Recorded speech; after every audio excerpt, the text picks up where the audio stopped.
Telangana BC commission के सदरनशीन doctor V Krishna Mohan ने वजीर आला के सीआर की जानिब से तेलंगाना असेंबली में पसमानदा तबका से मुतालिक 2021 के तहत ताज़ा मरदमशुमारी के ऐलान का खैर मकदम करते हुए कहा कि वजीर आला के सीआर हमेशा दर्ज फहरिस्त तबकात की बहबूद के लिए आगे रहते हैं और इस मरतबा भी उन्होंने हुकूमत की बहबूदी स्कीमात के समरात के दायरे में उन्हें लाने के लिए इक़दाम की सिमत पेशरफ्त की है।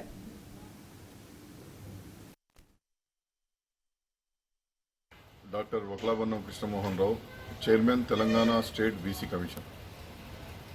ఈరోజు అసెంబ్లీలో తెలంగాణ రాష్ట్ర ప్రభుత్వం 2021 సెన్సస్లో క్యాస్ట్ సెన్సస్ కూడా చేయాలని చెప్పి యునానిమస్గా రెజల్యూషన్ పాస్ చేసి సెంట్రల్ గవర్నమెంట్ను రిక్వెస్ట్ చేయడం చాలా సంతోషంగా ఉంది. ఎందుకంటే ముందు నుండి కూడా ముఖ్యమంత్రి కేసీఆర్ గారు ఈ రాష్ట్రంలో ఉన్నటువంటి వెనుకబడిన తరగతుల యొక్క డెవలప్మెంట్ కోసం విశేషంగా కృషి చేస్తున్నారు. అందులో భాగంగా ఎంత జనాభా ఉంటే ఆ జనాభాకు అనుగుణంగా ప్రభుత్వ కార్యక్రమాలు కానివ్వండి లేదా రిజర్వేషన్ల పెంపు కానివ్వండి సవ్యంగా చేయాలన్నప్పుడు క్యాస్ట్ సెన్సస్ అవసరం ఉంటుంది.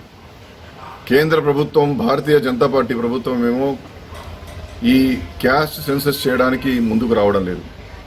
ఇప్పటికే సుప్రీంకోర్టు చేయాలని చాలా స్పష్టంగా చెప్పినా మేము చేయలేమని చెప్పి సుప్రీంకోర్టుకు వారు నోట్ ఇచ్చినటువంటి సందర్భం కనబడతా ఉంది. ఈ దేశంలో పులులు, నక్కలు, జింకలు, ఏనుగులు అన్ని జంతువుల యొక్క లెక్కలున్నాయి. కానీ బీసీల లెక్కలు తీయమంటే మాత్రం కేంద్ర ప్రభుత్వం ముందుకు రావడం లేదు. नाज़रीन, हमारे टीटीवी न्यूज को सब्सक्राइब करें, बेल आइकॉन को प्रेस करें, शेयर करें और लाइक करना ना भूलें। और किसी भी एडवर्टाइजमेंट के लिए हमारे इस नंबर पर कांटेक्ट करें। हमारा नंबर है 9550102020 पर।